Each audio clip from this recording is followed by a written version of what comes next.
Hello, aspirants. Welcome to PW OnlyIAS. I'm Harpreet Singh with the daily analysis of the Hindu from 24th of October 2024. Let's begin today's analysis. This is the QR code where basically you can find the PDF, which we are basically doing right now, along with it other material that is required for your preparation. So these are certain topics that we have taken for today's analysis. First of all, the topic of cyber fraud. Second, National Company Law Appellate Tribunal. Third, the green goals, the energy goals.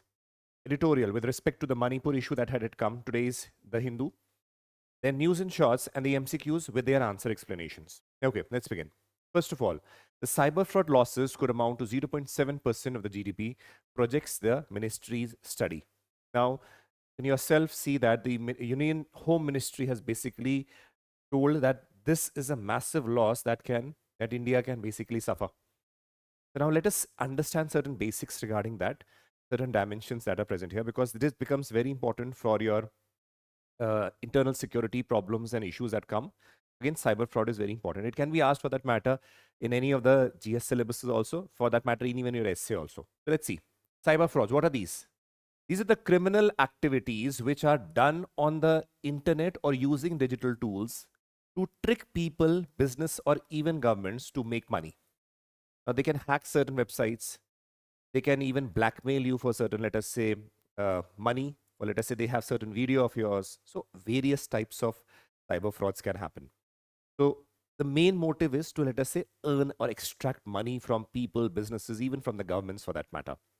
Now see, India is likely to lose 1.2 lakh crores in the next year due to cyber fraud. Now, this is a projection by the government of India itself.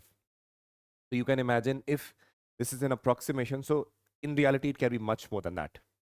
So this is again a point of concern, because as the digital penetration is increasing, in the urban areas, obviously people are using, but in the rural regions also we realize that the digital technology, smartphones, and the internet connectivity has been rising. So in those regions, particularly, the people are unaware of those cyber frauds that are happening. Get a call, click on this, you have won a lottery of 5 crore.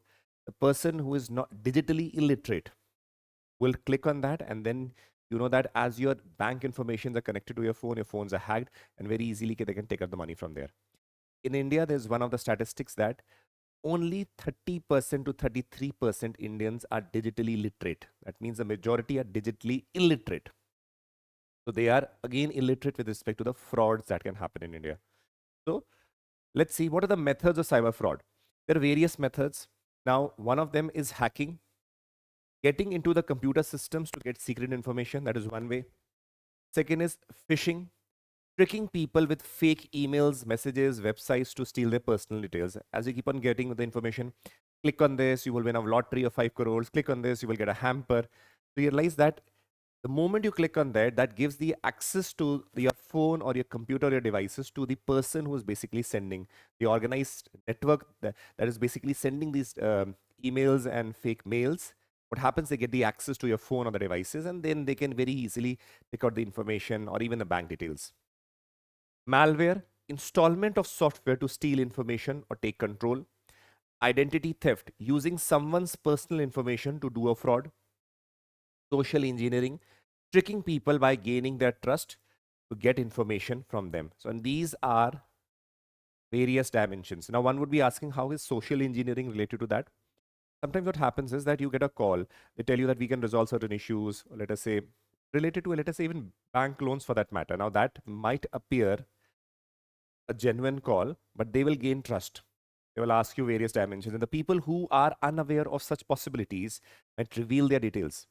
They might even give their Aadhaar card, and then what they can do is they'll tell, okay, then OTP will come, and you can basically tell us, we will help you how to do with it, or deal with certain issues, or let us say certain problems with respect to opening an account, or whatever the things. Now, people are unaware that these informations are not to be demanded, or those OTPs are not to be demanded by the bank officials per se.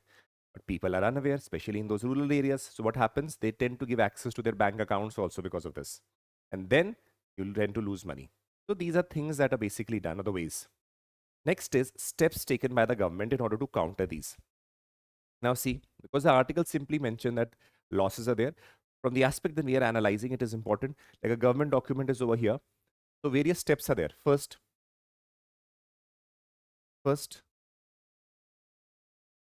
National Cyber Forensics Laboratory.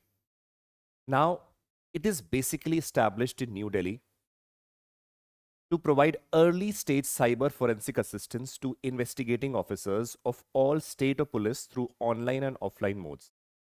Now, that is why please remember these forensic laboratories are very important, especially with the cyber, that investigating those dimensions which are beyond the investigative ability of the police in the states for that matter. So these are experts sitting over there. For that matter, ethical hackers and hackers also government basically hire to get into the problem that has that if their websites are hacked, how to deal with that. So in order to do that, counter hacking is done. Get the website released from the people who have hacked. So proper investigation is done in these regions and these laboratories. So that is why these become very, very important as a foundation for the resolving the issues of the cyber crime or cyber fraud. Along with it, we have Train portal, massive open online courses platform for capacity building of all the stakeholders, even the police officers, judicial officers, prosecutors, along with the certification. That is one aspect. Next is National Cyber Security Policy. It aims to create secure cyberspace environment and strengthen the country's cybersecurity. We will see the provisions also of National Cyber Security Policy because it is important. It can be asked in your prelims as well as your mains. Because now the Union Home Ministry itself is that saying that such a massive loss can happen. So by default, the topic of cyber security and cyber fraud becomes important for this prelims and the mains examination. And then India Cyber Crime Coordination Center, I4C. I4C serves as a nodal point for the coordination of efforts to combat the cybercrime in India. So it is basically a coordinating center where all the investigative agencies are basically trying their input. So they have a centralized system where information sharing can also be taking place. So overall, the issue is resolved with respect to any cybercrime or cyber fraud that happens. As we move ahead, next we have the National Cyber Crime Reporting Portal. Now it is launched to enable the public to report the incidents in case certain cyber crime has happened. So you're basically filing a complaint in case of a certain cyber fraud or cyber crime happening. Then you have National Critical Information Infrastructure Protection Center. Now this is responsible for protecting the critical information infrastructure from cyber threats. Again, very important because we know if supposingly a hacking of, let us say, or certain threat to a cyber grid or software related to that happens, it is going to basically threaten the security of India.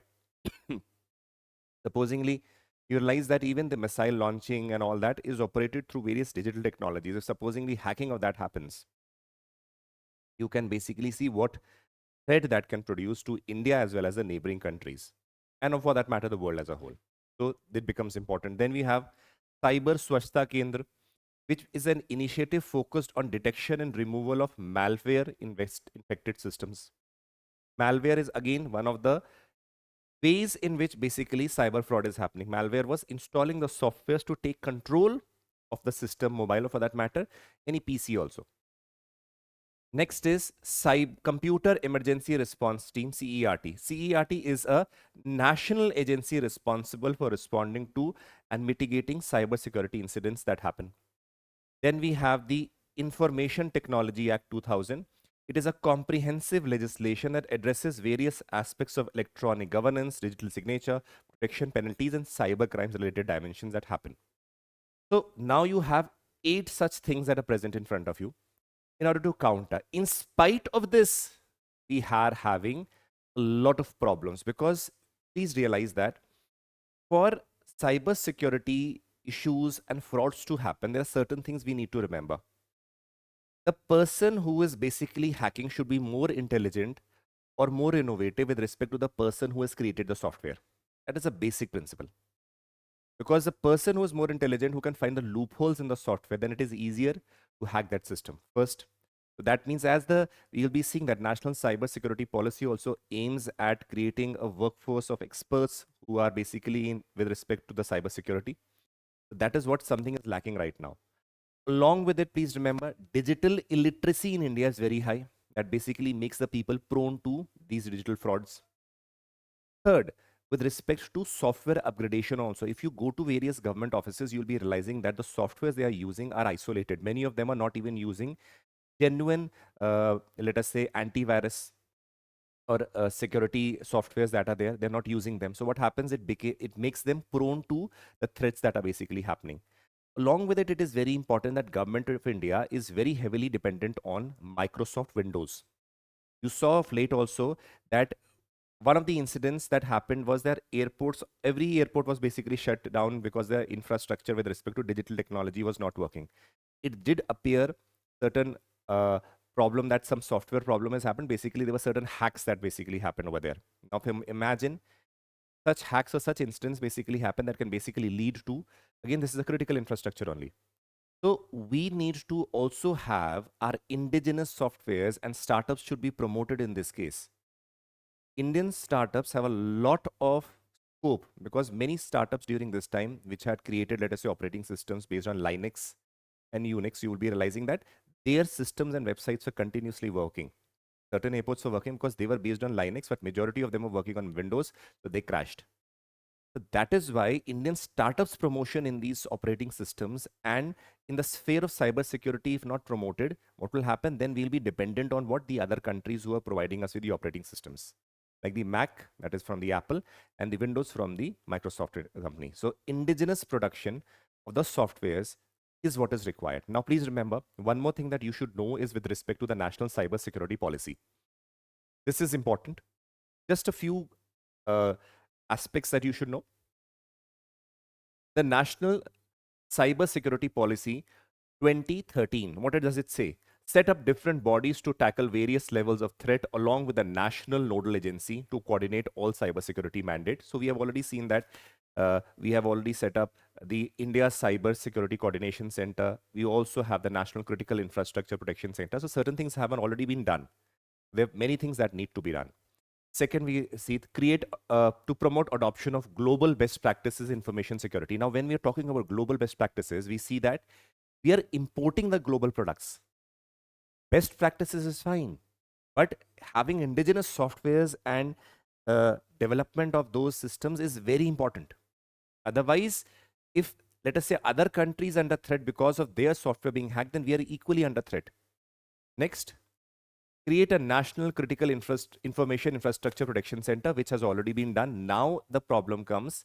The next is create a workforce of around 5 lakh trained in cybersecurity. This is very far away from what we have right now.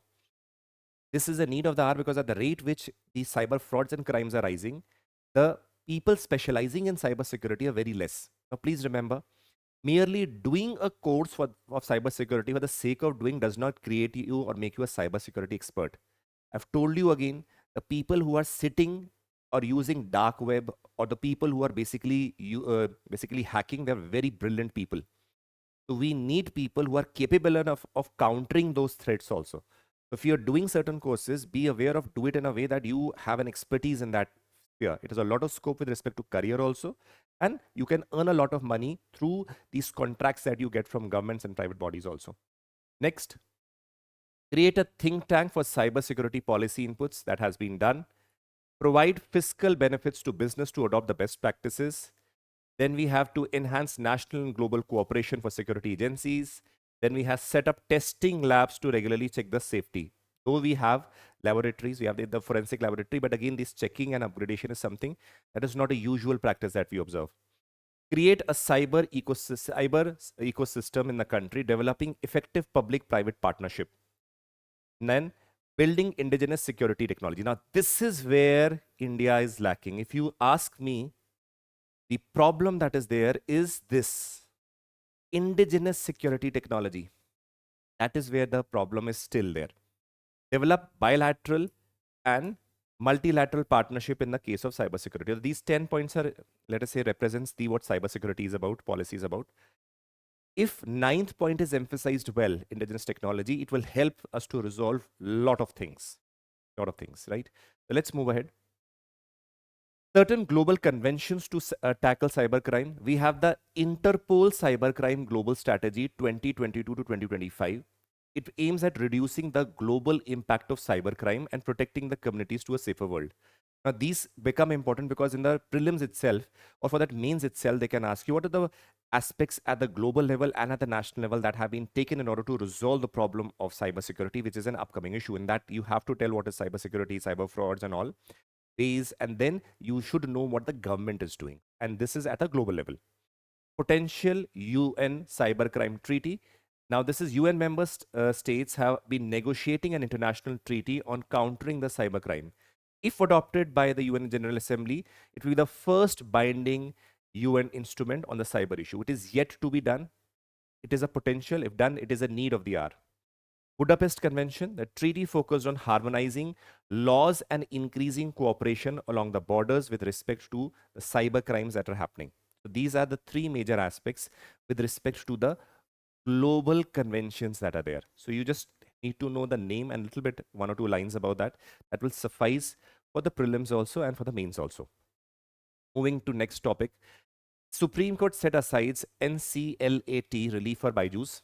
National Company Law Tribunal, Appellate Tribunal. For here, we don't have to read the other dimensions. We know that there are certain issues with this particular MNC, their tech company. Over here, for us, what is important is because NCLAT is something that comes in the news repeatedly. Now, UPSC is going to pick up this and put it in your prelims, or for that matter, in your mains also. So, knowing something about it becomes very, very important for us. Now, see, what is NCLAT? Please see. It is basically National Company Law Appellate Tribunal. It is a quasi-judicial body because it is not a completely judicial body like a judicial body, right? So that is why quasi-judicial body, constituted under section 410 of the Companies Act 2013. So this is important, under the Companies Act 2013.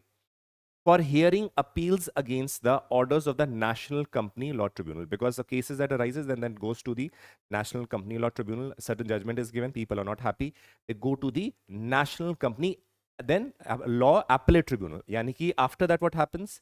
If people are not happy with the order that has been given by the National Company Law Tribunal, then you can basically appeal to NCLAT. From NCLAT, what the judgment is given, no other court other than the Supreme Court can hear it. Then the simple, then if in case you're not happy with NCLAT's judgment also, then you can straight away appeal to the Supreme Court. Okay, so coming back. So orders of the National Company Law Tribunal with effect from June 2016. So what is it? What is the aim? It aims to expedite the resolution of corporate disputes and promote transparency. Again, because these have been formed in order to resolve the disputes. So the major aim is, earlier what used to happen, these things used to go to the high courts. Now high courts again are already overburdened. In India, if you see the overall scenario from district court to the high judiciary, more than 5 crore cases are pending. The high courts are working at 60 to 70% of their strength. Now, further cases coming, which actually need to be resolved very quickly also in a way. The reason is because this hampers the investment that comes to the country. So these have to be dealt separately. Along with it, please remember, this requires specialization of those judges with respect to these matters. So special tribunals have been created for that. Now, the resolution to expedite to quickly or a expedient, let us say in a faster pace, because it again, as I said, hampers economic growth. So these issues have to be resolved, and again in a transparent manner. So this is what the NCLAT works for. Now functions. It hears appeals against the orders passed by NCLAT. Again, you don't have to remember the sections per se. Yes, it can be asked in prelims, but more majorly what UPSC concerns it with, that it can hear appeals from like NCLAT under, let us say, Insolvency and Banking Code 2016. They might not ask or mention the section per se because it is again not a paper of law for that matter. So you can simply remember that here appeals against the orders of National Company Law Tribunal, and over here under the Insolvency and Banking Code 2016.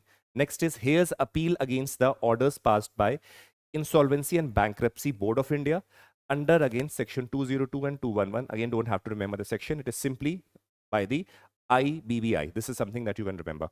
Next is to hear and dispose of the appeals against any direction passed by the Competitive Commission of India. So again, any, let us say any order has been passed by the Competition Commission of India and you're not happy with that, then what you can have, you can basically go to the NCLAT and simply appeal against them, that this is the judgment that they have given and we are not happy with that. So again, that case would be heard in that case and dispute resolution will happen. Next is It is also an appellate tribunal to hear appeals against the order of National Financial Reporting Authority. So any judgment or any aspect that is given by order given by National Financial Reporting Authority, you can again appeal to NCLAT against the order that is passed. Next is it enjoys advisory jurisdiction. Advisory jurisdiction over here means if the president wants to ask something related to any dimension related to which is under the jurisdiction of the NCLAT, over there NCLAT can advise the president of India also. So there is an advisory jurisdiction function also. The headquarters is in New Delhi. Composition, it is composed of the chairman, judicial and technical members. That is why this becomes important. In the High Court, you have the judges, right? Bench of judges. Now, judges may not be specialized in respect to these disputes that we are studying here. Many technical aspects come here, right? That is why the technical members are also part of the composition of the NCLAT. Over here, these are appointed by the central government. Now, please understand, disposing the cases within a period of 6 months from the date of the receipt of the appeal, and division and decisions can be appealed to the Supreme Court. Now, because a deadline has been given, so it basically increases the pace of the disposal of the cases. Do you realize that recently a PIL was filed in the Supreme Court where they said all the 5 crore pending cases in India in all the judicial levels should be disposed of in 3 years. A target was made in one of the cases that was filed as PIL. Supreme Court said this is not possible as say, we cannot put a deadline on that. But on the other hand, we realize that when we see the tribunals over here, when they are given a deadline, at least it basically gives them a target to dispose of the case during this period. Obviously, in many cases, the deadline is, let us say, it's extended, but majorly we'll see that efforts are made to complete the cases or dispose of the case within the timeline. So it is a pressure on the side of the people who are hearing the cases also to hear it in a way transparently also, but it should not be such that something has to be heard within 6 months and you're taking 10 years. That is not which we generally experience in the normal cases when it goes to the high courts or even Supreme Courts. The tribunal, that is why sometimes is very helpful in order to quickly resolve the problem that is basically appearing in front of them. Now, again, the decisions are appealed to the Supreme Court. Again, remember, the judgment that is passed by NCLAT is not going to go to any other civil court. It is simply going to be appealed to the Supreme Court. This is again, unless and until the Supreme Court themselves say no, go to a specific high court regarding certain dimension, that is a different case because that is an order passed by the Supreme Court itself. In this case, in normal circumstances, any NCLAT decision then is appealed to the Supreme Court. That is again an important dimension over here that you should remember. Next is powers. Powers similar to that vested in a civil court under the Code of Civil Procedure 1908 knows jurisdiction of a civil court to hear any suit or proceedings in any matter which the NCLAT has been authorized. So that means something NCLAT has been authorized, no other civil court is going to hear that. Obviously, appeal can be made on the NCLAT's judgment in the Supreme Court. So this is again something that you should have a brief idea. The sections that have been mentioned over here are not something that you need to remember. I had just mentioned just to show that at least these are the dimensions, but major points you should remember because it can be asked in your prelims also and mains with respect to what are the powers or functions, what does matter, what is the role of NCLAT. That is why you should be aware of it because it has been in the news for quite some time. Next comes the green energy goals. Now, please remember certain article on 17th of October also I had done with respect to green energy. So I've used certain slides of that day and put it here also. But this article is of today, which basically talks about the green energy goals and the land issue. Firstly, before we go to the green energy goals, green energy basically talks in a way, we're talking about the renewable energy and what the goals are with respect to the government of India for that. When we are talking about the land issue that is present, these are divided into 3 dimensions. First, land cost. For example, if you want to have, let us say, a lot of windmills or let us say solar plants, then you need to analyze that land, either one is buying or taking on rent, mostly it is bought. Now, the cost of land in various regions are rising exorbitantly. So buying land again is a problematic situation. Second is approval. Very often what happens is that if you are supposedly placing a huge windmill or set of windmills in certain region, very often people tend to file cases against them that we do not want such structures to be near our houses or near our properties, even in the rural regions for that matter. So getting approvals and the jurisdiction and the legal cases that come up, that again tends to create the problem. So when I say approval, approval is with respect to the authorities. Next, when I talk about land development, land development is getting the land and the infrastructure prepared for that solar or green energy, for that matter of wind energy, whatever form of renewable energy we're talking about, to start working. In the process of land development per se is a very broad term. That means having a proper land, having the infrastructure built, getting into a stage that it is operatable now. That means it can start working. During that course, even after the approval, we realize what happens. Court cases can come. There can be issues, let us say, with respect to certain raw material problems coming. Let us say might not be available. Certain geopolitical issues happen. So many dimensions come up. So that is why final dimension where the starting of that process starts, land development, and then post the process starts, itself takes a lot of time. So with respect to all these dimensions are posing a challenge to the green energy goals. Again, government is facilitating them, but again, these are certain things that do pose a challenge. For us, this is something that you need to remember with respect to the land issue. More importantly, what the dimension over here is with respect to the green energy goals. That is, what are the green energy goals of country? Now, please remember, according as we've taken it from the Government of India report, green energy goals are targets of India. Firstly, 500 gigawatts of non-fossil capacity, because remember, this will be asked in the coming paper, in the prelims or the mains, with respect to the energy goals. So please be well aware, these things and targets should be on your tips, because you have the topic of energy in your syllabus. So that means this is again an important part. In first is 500 gigawatts of non-fossil fuel. India aims to achieve 50% of its energy from the renewable sources by 2030. India aims to reduce its carbon intensity by 45% by 2030 compared to the 2005 level. Again, we have done this on 17th of October. If you would have seen that, it would be easy for you to recall also. Net zero carbon emission by 2070, 5 million tons of green hydrogen by 2030. India aims to create an additional 2.5 to 3 billion tons of carbon sink by 2030. So these things we had already done because the article was there, so we had reiterated it. Now this is something that we had done, which we saw that a news was there that Indian renewable energy capacity hits 2,200 gigawatt. So again, right now, we have hit 200 gigawatt. What is our target? 500 gigawatt. So gigawatts, that means we are on a right track, but still long way to achieve. Out of the total electricity generation, 46.3% is from the side of the renewable energy. Total electricity generation 452.69 gigawatt, but out of that 201.45 gigawatt is through the renewable energy. Now, if you move ahead, you realize that these are certain schemes which we had done in the previous lecture also. I've just pasted it over here. National Green Hydrogen Mission, PM Kusum, PLI scheme for solar PV modules, waiver of interstate transmission system charges, ultra mega renewable energy parks, national repowering and life extension policy. Then we have the strategy for the establishment of offshore wind projects.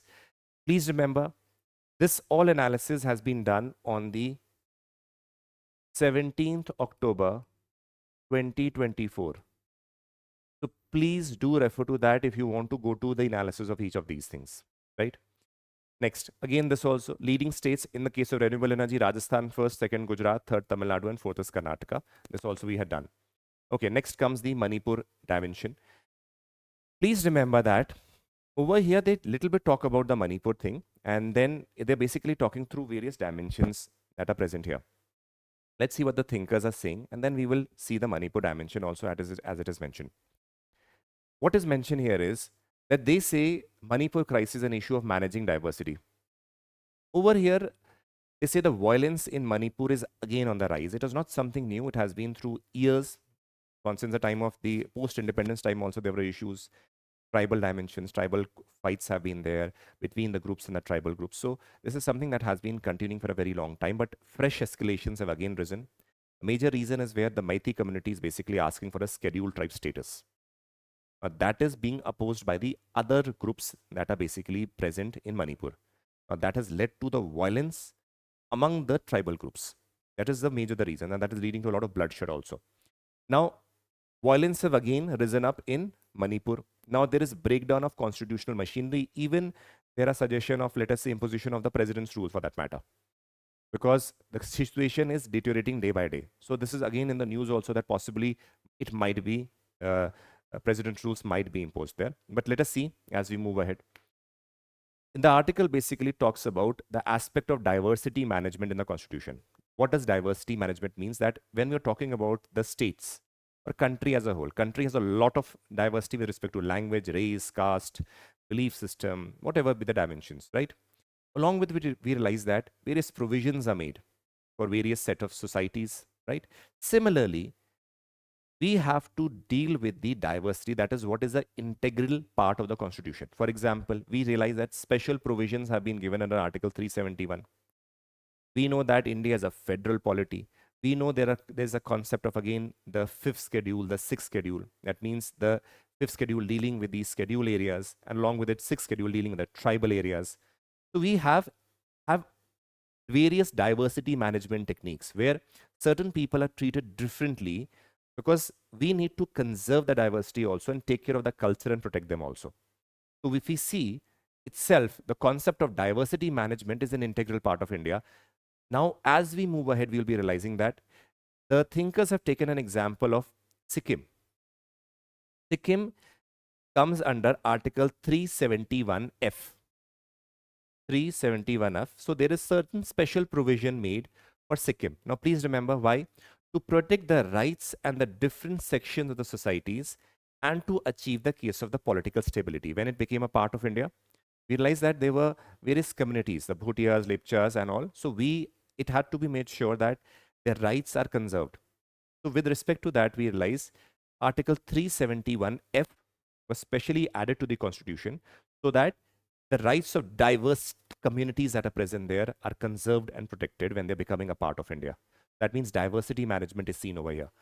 As we move ahead, we realize that Representation of People Act 1951 was amended to include the representation of the Bhutia and the Lepcha community. And that was even validated because special representation in the assembly was given to the Lepcha and the Bhutia community. And now this special status being given and special representation being given to them in the assembly was basically again questioned in the court. The court said that there is nothing wrong in that. Why? Please remember, the court has said that this is accommodation and adjustment. A and A. Please remember, accommodation and adjustment. That means the concept that is given by the Supreme Court is basically again validating the view of diversity management in India. Various communities, like whether there's tribal identity, religion, race, caste, ethnic identities, whatever be the case, we have various provisions for all of them. Similarly, for the tribal identity also, we realize that special provision being given in the representation for the Lepcha Bhutia community, when the case was filed against that, a PIL was filed against them in this provision in the Supreme Court. The Supreme Court said this cannot be taken from a negative connotation, because it is what? Accommodation and adjustment to have the coexistence of different identities in Sikkim. So what does it mean? That special cases and provisions can be made so that diversity is managed and we do not hurt the cultural practices of certain sections of the societies in the process of, let us say, general management that we are doing. So as we move ahead, then is the case of Tripura. Now please remember, Tripura also had a lot of insurgent aspects going on in that over there during the earlier times when India got independent. We realized that it is, first of all, you should know, sixth schedule state. Before it was given the state of a sixth schedule state, prior to that, the Tripura National Volunteers, these were basically leading a violent revolt also, insurgent movement. Then what happened? The government of India basically signed an accord with them in 1988. And based on that accord, 1/3 of the seats in the Tripura State Legislative Assembly were reserved for the tribals. 1/3 seats. When 1/3 seats are basically reserved for them in the tribals, what happens? The role of the tribals in the State Legislative Assembly increases. Now the people who are basically fighting for their rights, they got satisfied, and again peace was there in Tripura, and it continues also. But similar thing, please remember, similarly, as case was filed against the Sikkim, similar case went to Supreme Court again. Supreme Court again use the concept of accommodation and adjustment into saying that this is absolutely valid, because again it is a means of management of the diversity of India, and this is not going against the spirit of the constitution. Now when I come to Manipur, there is some different problem that happens. Manipur is not a sixth schedule state. See, the fifth schedule state over there, yes, autonomy is there, right? Those are schedule areas, but with respect to the sixth schedule, which are the tribal areas, greater autonomy is there. The role of the scheduled tribes in the state legislative assembly is much more greater. Even they have that aspect of veto power also. So what happens over here? Manipur is comes under Article 371C. It is not a sixth schedule state. So what is going on is, in Manipur, they have a Manipur Hill Area Autonomous District Council, right? Because complete Manipur is not something that is tribal. Other people are also there. Some scheduled tribes, some non-scheduled tribes, certain other diversities are there. So they have the Manipur Hill Area Autonomous District Council Act was passed over there. So what happened is that certain regions are given autonomy.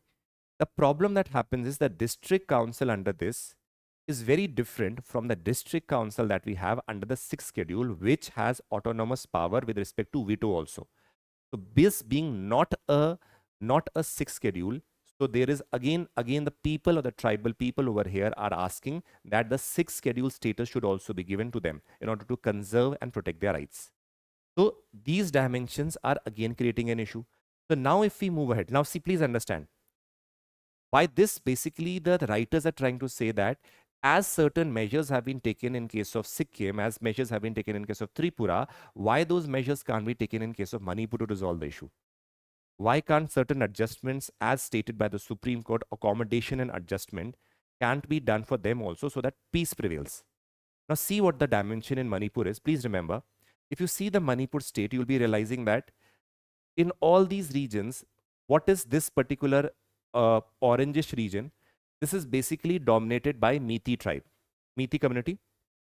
And then if you see the blue region, this is dominated by Kuki Zomi. If you see this green region, that is dominated by the Naga. If you see this white, it is dominated by Chendel, Tongpal and Jibrem communities. So there is a lot of diversity in these regions. Now by default, what will happen is, there are going to be problems also. The reason behind it is, one of the reason is that you will be realizing that earlier on, Nagas community basically were demanding for, or have been demanding even, Greater Nagalim. Now, Greater Nagalim basically covers larger parts of Manipur, majorly most of the Manipur. On the other hand, there was Kuki nationalism also rising. So, in this process, because of getting inspired from Naga nationalism through Greater Nagalim movement and the Kuki nationalism, they demanding their own rights, Methi community, which is over here, also started demanding for their rights. Now, what are their rights? There are various issues that were prevailing. Now, we will do that also. They started the concept of Methi nationalism also started. That means demanding or asking for their rights because the other communities are also demanding their rights. Now, please remember, if we see over here, we realize that there are 16 districts in Manipur, but the state is commonly divided into valley and hill districts, right? Now, this region, which is basically brown in color, is the valley region. Other regions are the hilly regions. Now, in the hilly areas, which comprise the bulk of Manipur geographical areas, live the Nagas. You all have seen, in this case, na? That means these are the hilly regions. This is the valley region where the Methi community is.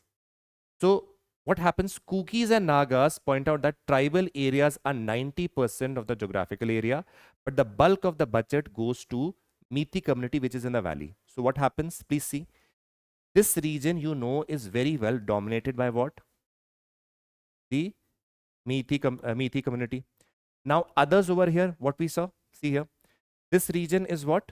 The Naga dominated. So can we say, if I use this diagram over here, this is the valley region. Other are hill regions. So other communities, which basically includes Kuki, Naga, these, what are they saying?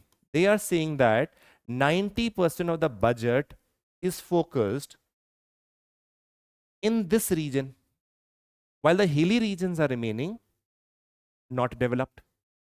Along with it, the concept of Naga nationalism and Kuki nationalism arising. So what is that resulted in? The conflict between the various communities, particularly the Kuki and the Meeti communities. Again, Nagas are also involved, but again, against what? Against the Meetis.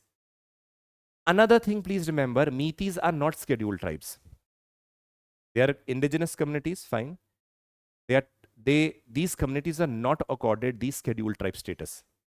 So another problem that is happening is the recent protests that rose and led to a lot of violence is Meeti community said that we want the scheduled tribe status. Now what happened? The Kukis said Meetis are dominant in terms of number and political control. First, they have received many economic and infrastructural benefit. Some sections of Meetis are already SCs and OBCs, they are saying. It would mean fewer jobs and seats reserved for Kukis, and Kukis fear that it will result in them pushed out of their ancestral land. These are the 5 things which the Kukis are pointing. Kukis are saying that how come Meetis are asking for the scheduled tribe status? They said these are communities which again, yes, have certain indigenous characteristics also and backward characteristics also, but in certain regions they might be even SC and OBCs also. They are not tribals. And it will lead to their dominance in all the spheres, as we have already mentioned. They already have dominance in number and political authority. They will have infrastructural aspects. Already they say that 90% budget goes to the valley regions, not in the hilly regions. So they said that will lead to the Kukis being drawn away from their ancestral land. And similar views also coined by the Naga communities also. But majorly in this case, Kukis are the ones who are advocating that no, this is not right. What the Meetis are saying? Meetis say the community was recognized as a tribe before the merger of the princely state of Manipur with India in 1949, but lost its identity as a tribe after that. The demand rests on the need and petitioners to preserve the Meetis. That means, they said, before the princely state was merged with India, it had the status of tribe, but slowly the tribal status lost. Now they again want, in anthropology, this is known as a concept of retribalization. When we read it, retribalization, a tribe coming into the Hindu fold, or let us say any religion fold, then again want to come back to its original fold, is known as again tribe losing in characteristics, again acquiring a tribal characteristic. This is known as retribalization. So over here we see Meetis this is process representing as retribalization. Now what is happening over here is, once they get the scheduled tribe status, if they are what they're demanding, that will create again further dominance in the region on the state of Manipur, which again Kukis do not want that, because already the Meetis are dominating the region, and again the Nagas will also not allow that, because Nagas have their own aspiration of creating a greater Nagaland state. This has resulted in a lot of violence. Now what is being mentioned over here is have a proper stake, diversity management, reserve the seats at various parameters, bring them into consensus, what the spirit of the constitution basically beholds. This is what is the article trying to say. Article did not mention what the disputes are. I've just mentioned over here so that you get a brief analysis with respect to management or the problems of Manipur that is going on. Okay. News and shots. Over here, there is something very important, that is FedEx.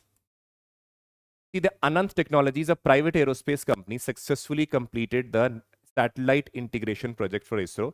The first time a private company has handled the complete assembly. Please understand what is SpadeX for that matter. Again, a private-public partnership is overseen here. SpadeX is a space docking experiment. Docking, that means we realize that if we have an international space station or India station there, satellite or device be coming, the satellite would be coming and then attaching to that. Or let us say a spacecraft coming and attaching. So that attachment in a proper is a very precise activity. This is known as docking. So what is going on? SpadeX is a mission by ISRO to develop autonomous docking technology. How, let us say, a spacecraft going to the space station and docking, attaching itself. This is being, again, autonomously being done. So the computers would be working on that. So this is being developed. This is SpadeX. Docking is crucial. What is important for docking? Docking is crucial for managing the space stations, undertaking the complex space projects. Astronauts traveling to space stations depend upon the docking to connect with the spacecraft safely. It enables the construction of larger space structures, because we are planning to have our own space station. So for that, docking would be important because we cannot simply send all the things in the space at once. We will be sending in stages. So that is why docking becomes important. SpaceX is the key to India's long-term space exploration goals. About SpaceX, the mission involves two vehicles, a chaser and a target, coming together and connecting in space. Again, a target is here. Chaser is something that has to connect, that will come and get attached to that, right? So this is chaser and the target. It will test how the combined spacecraft maintains the stability and control after docking. The two spacecraft will later be separated to perform the additional task. SpaceX mission details. ISRO has acquired two satellites, each weighing 400 kg for the SpaceX mission. Single rocket will launch the both satellites into space, placing them slightly at a different orbits, and then later on bringing them together and seeing whether the docking technology works. In simple words, is that when SpaceX mission is basically aimed at testing the docking abilities of India, so that when we are basically going to have this India's space station in India, that will involve a lot of stages. And for that, every stage will involve a docking of one part to the other part. And that is a very crucial part also. So to prepare to that stage, we are basically working on the concept of docking, and SpaceX is a means to basically go and have that ability. Over here, private sector companies like Anand Technologies are basically coordinating and helping the ISRO also. Next, now is again the topic of brown dwarf. This is something that we very often hear. Recently, researchers took a closer look at the first brown dwarf. Now see, what is brown dwarf? Brown dwarf are something that is written even in your NCRTs also, right, with respect to stars. Brown dwarfs are often referred to as failed stars because they are lighter than the stars but heavier than the gas giants. They share some characteristic with stars, but due to their insufficient mass, they cannot sustain the nuclear fusion in the core like regular stars. So because they lack the sufficient mass, so the process of nuclear fusion cannot be sustained for a longer period of time. So what happens, please see? That results in what is known as a brown dwarf. Formation fusion. Brown dwarf are like stars, but they do not reach the critical mass required to ignite the nuclear fusion of the hydrogen. So what happens? They do not have that mass that is required for this process to take place. So what happens? They can, however, fuse deuterium, an isotope of hydrogen, during the early stages, unlike the gas giants. Over the time, this fusion ceases. Fusion is there a little bit, but not to the extent as we see in our sun. So the fusion ceases and deuterium is depleted and the brown dwarf cools and fades. So this stars basically what happens? Cools and fades away. Brown dwarf are defined as objects that can burn deuterium, that is an isotope of hydrogen, but not the most common form of hydrogen.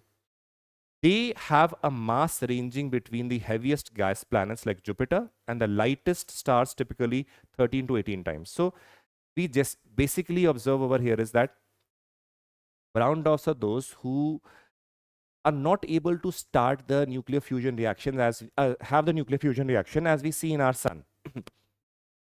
We see the fusion reaction with respect to deuterium, that is of isotope of hydrogen, but not the hydrogen that we talk about in normal cases. So what happens? Because it is not reaching its critical mass, it soon cools down, and the condition that is there is known as a brown dwarf. Now, just a minute. Sorry. Okay, so this is the brown dwarf. Let's move to the other part, the MCQs. Now see, the MCQs over here are, please read the question, attempt the question. Pause the video, attempt the question. Pause the video, attempt the question. Pause the video, attempt the question. Pause the video, attempt the question. Answer for the first. Answer for the first. Answer for the second. Answer for the third. Answer for the fourth. Answer for the fifth. So this was basically the analysis from today's newspaper, The Hindu. Hopefully you enjoyed it. You learned a lot of things. We'll be continuing with the session tomorrow also. Take care and all the best. And at the last, as we say, Jai Hind.